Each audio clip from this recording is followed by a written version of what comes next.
அன்பான தேவனுடைய பிள்ளைகளே, ஆண்டவராகிய இயேசு கிறிஸ்துவின் நாமத்தில் உங்களை வாழ்த்துகிறேன். இந்த லெந்து நாட்களில் ஆண்டவர் நம்மை சில காரியங்களில் சரி செய்ய வேண்டும் என்று ஆண்டவர் விரும்புகிறார். தேவனோடுள்ள உறவு நமக்குள்ளே சரியாயிருக்க வேண்டும் என்பதில் ஆண்டவர் மிகுந்த ஆவலுள்ளவராயிருக்கிறார். ஒரு வசனத்தை நான் வாசிக்கிறேன். ஏசாயா 58:13-14. என் பரிசுத்த நாளாகிய ஓய்வு நாளிலே உனக்கு இஷ்டமானதை செய்யாதபடி உன் காலை விலக்கி உன் வழிகளின்படி நடவாமலும் உனக்கு இஷ்டமானதை செய்யாமலும் உன் சொந்த பேச்சை பேசாமலும் இருந்து கர்த்தருடைய பரிசுத்த நாளை மகிமையுள்ள நாளென்றும் சொல்லி அதை மகிமையாக எண்ணுவாயானால். இப்போது நமக்கு இந்த ஓய்வு நாள் என்று பார்க்கிறோம். ஆனால் இந்த நாட்களிலே, இந்த லெந்து நாட்களில் நாம் எப்படி இருக்க வேண்டும் என்பதை இந்த காரியத்தை வைத்து நாம் பார்க்க போகிறோம். நம்முடைய விருப்பத்தின்படி எந்த காரியத்தையும் செய்யக்கூடாது என்று நாம் பார்க்கிறோம். இதில் தேவனை முக்கியப்படுத்தி அவரையே பிரியப்படுத்தி நாம் வாழ வேண்டும். உங்கள் இஷ்டப்படி அன்பான தேவனுடைய பிள்ளைகளை நீங்கள் நடப்பீர்களானால் ஆண்டவர் அதிலே பிரியப்படுகிற தேவன் அல்ல. தேவனுடைய சித்தத்திற்குள்ளாக உங்களுடைய வாழ்க்கை இருக்கும்போது அதை மகிமையுள்ள நாட்களாக, இந்த லெந்து நாட்களை உண்மையிலே தேவன் நமக்கு கொடுத்திருக்கிற ஒரு மகிமையுள்ள நாட்கள் என்று எண்ணி நாம் அதை பின்பற்றும் போது, அதை கடைபிடிக்கும் போது தேவன் நம்முடைய வாழ்க்கையில் பெரிய காரியங்களை செய்வார். தேவனோடு கூட செலவிடுவது, தேவனோடு கூட இருப்பது, அது ஒரு பெரிய ஒரு பாக்கியமான அனுபவம், ஒரு சந்தோஷமான அனுபவம். இது நிறைய பேர் நீங்கள் ருசித்திருப்பீங்க நான் நம்புகிறேன். உங்களுடைய வாழ்க்கையில் கூட நீங்கள் நிறைய நேரங்களில் தேவனை விட்டு விலகி பின்வாங்கி போகும்போது நிச்சயமாக நம்முடைய வாழ்க்கையில் ஒரு சமாதானம் இருக்காது, ஒரு சந்தோஷம் இருக்காது. ஆனால் தேவனுக்கு பிரியமானவைகளை செய்து, தேவனுடைய விருப்பத்தின்படி செய்து, இந்த நாட்களை தேவன் நமக்கு இலவசமாய் கொடுத்திருக்கிற இந்த லெந்து நாட்களை தேவனுக்கு மகிமையாக நீங்கள் எண்ணுவீர்களானால் நிச்சயமாய் ஆண்டவர் உங்களுக்கு பெரிய காரியங்களை செய்வார். இந்த வார்த்தைகளுக்கு நீங்கள் கீழ்ப்படியும் போது ஆண்டவர் 14ஆம் வசனத்தை பார்ப்போம்.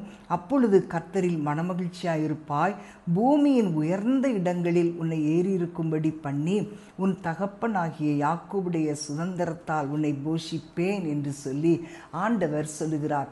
இதில் பார்த்தீங்கன்னா ஒரு சில ஆசீர்வாதங்கள் வெளிப்புற சூழ்நிலைகளில் ஒருவேளை நீங்கள் மகிழ்ச்சியாய் இல்லாமல் இருக்கலாம்.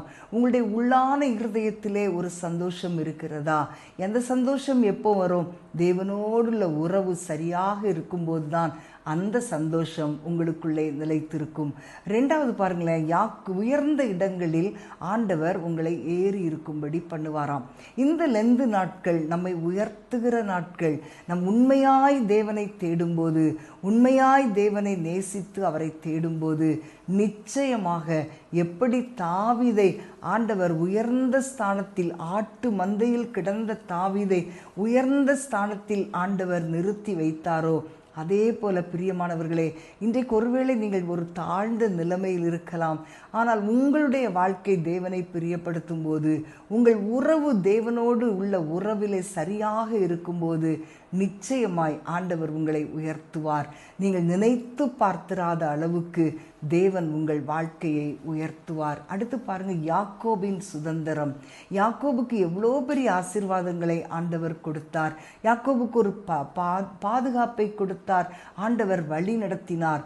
தேவனுக்கு நேரம் கொடுக்கும்போது, தேவனுக்கு நாம் முக்கியத்துவம் கொடுக்கும்போது, தேவனுக்கு முதலிடம் கொடுக்கும்போது, ஆண்டவரை மகிழ்ச்சியாய் தேடும்போது தேவன் நிச்சயமாக யாக்கோபின் சுதந்திரத்தால் நம்மை போஷிப்பார். ஆமேன். தேவனுக்கு முக்கியத்துவம் கொடுக்கிற வாழ்க்கை வேண்டும். தேவனோடுள்ள உறவிலே நாம் சரியாக இருக்க வேண்டும். தேவ சித்தத்திலே நாம் சரியாக இருக்கும்போது கர்த்தர் ஒரு மகிழ்ச்சியான வாழ்க்கையை நமக்கு கொடுப்பார். தேவன் முதலாவது ஆண்டவரை தேடும் பொழுது இவைகளெல்லாம் உங்களுக்கு கூட கொடுக்கப்படும். மார்த்தாள் மரியாளுடைய வாழ்க்கையில் நீங்கள் பார்த்தீங்கன்னா, மார்த்தாள் தான் இயேசுவை தன்னுடைய வீட்டில் ஏற்றுக்கொண்டாள். ஆனால் மரியாள் என்ன செய்தாள் என்றால், தேவனுடைய பாதத்தில் அமர்ந்து அவருடைய வசனத்தை கேட்டுக்கொண்டே இருந்தாள். மார்த்தாள் சொல்லும்போது, உமக்கு கவலை இல்லையா, என்னை தனியாக வேலை செய்ய விட்டுட்டு அவள் உட்கார்ந்துருக்கிறாளே அப்படின்னு சொல்லும்போது ஆண்டவர் என்ன சொன்னார் தெரியுமா? தேவையானது ஒன்றே, மரியாள் தன்னை விட்டு எடுபடாத நல்ல பங்கை தெரிந்து கொண்டாள். தேவனோடு கூட இருப்பதுதான் ஒரு சரியான காரியம். அது ஒரு நல்ல பங்கு, தேவையானது, நம்முடைய வாழ்க்கைக்கு தேவையானது அதுதான். தாவீது சொல்லுகிறான் சங்கீதம் 84:10, 1000 நாளை பார்க்கிலும் உமது பிரகாரங்களில் செல்லும் ஒரே நாள் நல்லது. ஆகாமிய கூடாரங்களில் வாசமாயிருப்பதை பார்க்கிலும் தேவனுடைய ஆலயத்தின் வாசற்படியில் காத்திருப்பதையே தெரிந்து கொள்ளுவேன். அன்பான தேவனுடைய பிள்ளைகளே, தாவீதை போல ஆண்டவரோடு உறவாடுவதில், ஆண்டவரோடு நேரம் செலவழிப்பதில் நாம் முக்கியத்துவம் கொடுக்கும்போது நிச்சயமாக கர்த்தர் நம்மில் மனமகிழ்ச்சியாக இருப்பார். நம்மை நேசித்து அவர் ஏராளமான நன்மைகளை நமக்கு கொடுப்பார். பிரியமானவர்களே, இந்த லெந்து நாட்களை நீங்கள் மகிமையான நாட்களாக எண்ணி தேவனோடு நேரம் செலவிட உங்களை ஒப்பு கொடுப்பீர்களா? ஆண்டவர் நிச்சயமாக உங்களுடைய வாழ்க்கையிலே உயர்ந்த ஸ்தானத்திலே உங்களை நிறுத்துவார். யாக்கோபுடைய சுதந்திரத்தால் உங்களை போஷிப்பார். கர்த்தர் நல்லவர். நாம் ஜெபிப்போமா? அன்பின் ஆண்டவரே, உம்மை ஸ்தோத்திரிக்கிறோம் அப்பா.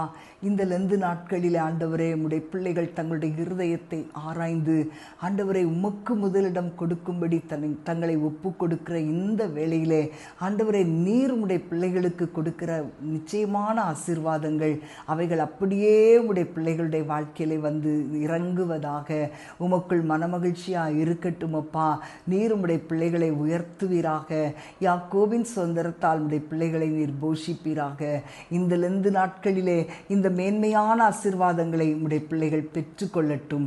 இயேசுவின் நாமத்தில் பிதாவே, ஆமேன், ஆமேன்.